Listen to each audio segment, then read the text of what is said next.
Se você e seus amigos só em dizer que a gramática acoita a liberdade de expressão de vocês, outros sim, que é coisa de converscotes de intelectuais pernósticos, não precisam se assunar contra seus professores de língua portuguesa. No vídeo anterior, eu te contei sobre as origens da análise sintática e suas relações com a retórica e a filosofia. Este também não é vídeo para concurseiro.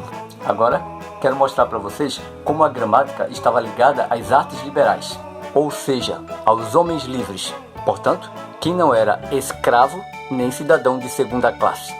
Eu sou o professor Adilson Jardim e vou te contar o que eram as artes liberais e outras coisinhas sobre a gramática.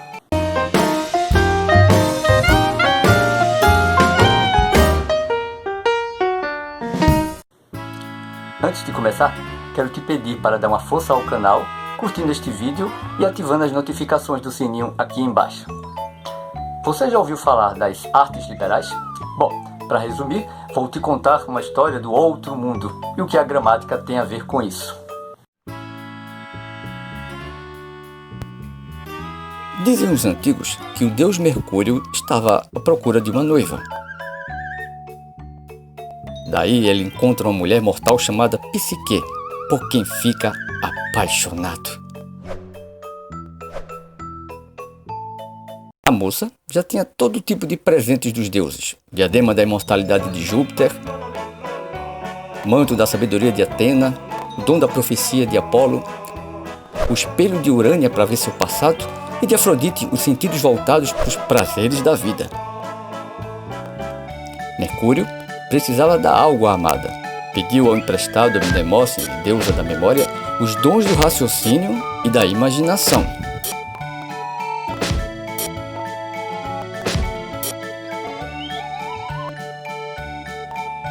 E foi voando entregar a sua noiva.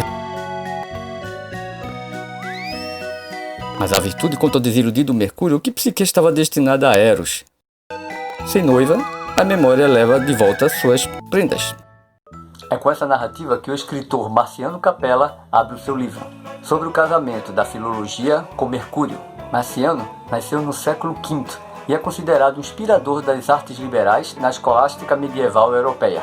Essa história de Psique, a quem não cabia os dons da imortalidade e da adivinhação, é uma alegoria, um símbolo sobre a necessidade da alma humana dominar suas paixões, inclusive as sexuais. Psique é a mente que precisa ser estudada e corrigida. Vem daí o nome psicologia. Ao ser humano, portanto, cabe o aprendizado das virtudes, como a eloquência e o bom senso. Marciano nos adverte também sobre a dificuldade de confiarmos apenas na memória e na intuição como acesso ao conhecimento das coisas. Eles se casam e Mercúrio oferece à sua noiva 7 servas para lhe ajudarem. São as 7 artes liberais. As artes liberais são consideradas dignas apenas dos homens livres, daí a palavra liberal. Para Marciano, o homem só alcança a liberdade pelo conhecimento, razão pela qual é superior ao homem que é escravo de suas paixões. Viu? Não é coisa de escravos. A formação do homem superior se dá pelo domínio da palavra e pelo conhecimento dos números. A harmonia do mundo tinha sua justa medida, e das notas musicais à astrologia, os números dominavam o universo. Até para conhecer o nome de Deus, a cabala apela para análise combinatória.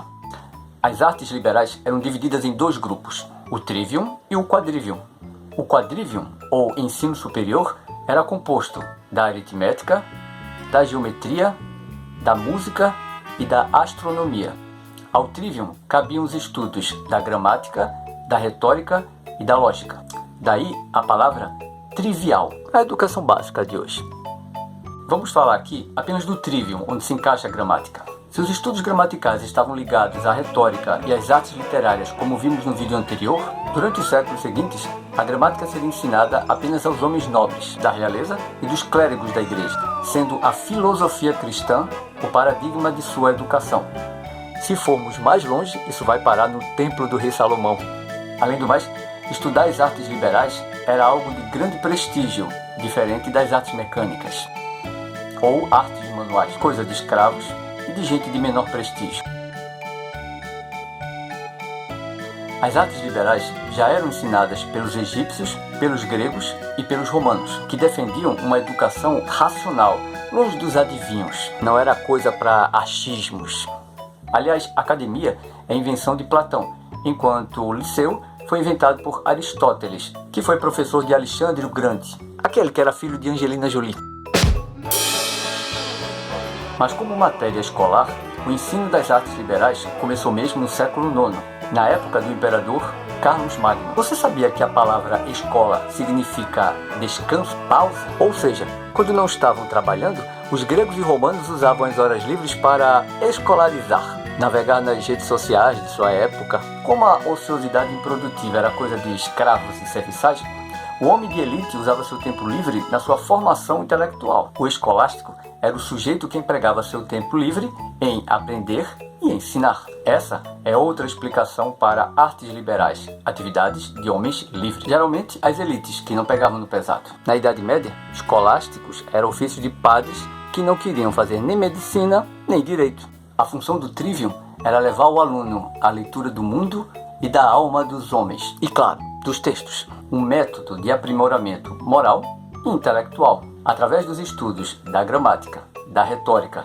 e da lógica, o jovem aprenderia a pensar, a falar, a ler e escrever como um verdadeiro homem de virtudes. Na prática, a metodologia é bem familiar aos nossos dias. Reproduzir o estilo da linguagem dos poetas e dos oradores antigos, desde as fábulas de Esopo para as crianças, aos discursos de Cícero e Marco Aurélio. Aqui, Olavo Bilac exalta a pátria e toma chá das 5 com Machado de Assis enquanto lê em tirinhas da Mafalda. O valor estético e os temas dos textos eram coisas de somenos. A gramática do trivium era uma teoria das formas literárias, do estilo de linguagem de poetas e escritores aos recursos sonoros, como ritmo, rimas e metrificação. Aliás, gramática e literatura significam a mesma coisa respectivamente em grego e latim. Letras, ou o estudo das letras. Você pode estar se perguntando, qual o problema de se expressar bem imitando o estilo da linguagem de poetas e escritores do passado?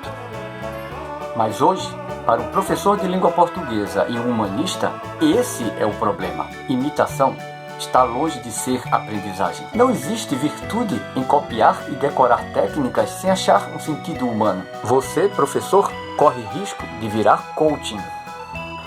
A escola contemporânea inclui revistas em quadrinhos, músicas bregas, desenhos animados e outros produtos midiáticos, sem hierarquias, porque a virtude está em aprender os vários meios de expressão da língua e seus significados. Há mais retórica e lógica nisso do que esquecer que Machado de Assis era um escritor e não um gramático. Durante o Iluminismo, no século XVIII, a educação baseada nas artes liberais quase desapareceu, sendo substituídas pela educação profissional ou científica. Mas antes, o trivium veio a ser transformado pelo humanismo naquilo que hoje é conhecido como ciências humanas. Os estudos contemporâneos da língua buscaram se adaptar às novas camadas sociais e às suas formas de expressão.